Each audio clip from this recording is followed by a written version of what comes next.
ये मेरा शेप है निखिल भाई।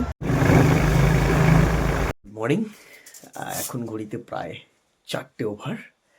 আমরা এখন শিটং থেকে বেরোবো, গোয়িং টু দার্জিলিং।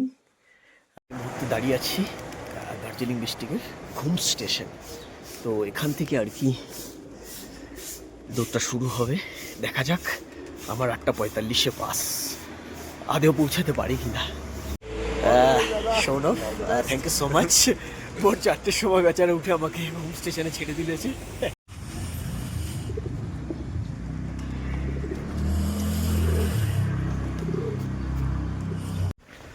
এই মুহূর্তে জোরবাংলো ক্রস করেছি।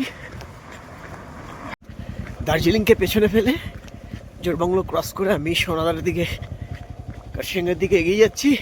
মজার ঘটনা, এই রাস্তায় গুগল ম্যাপ লাগে না।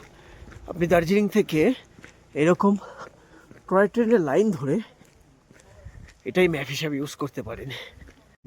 Now I am in Kurseong.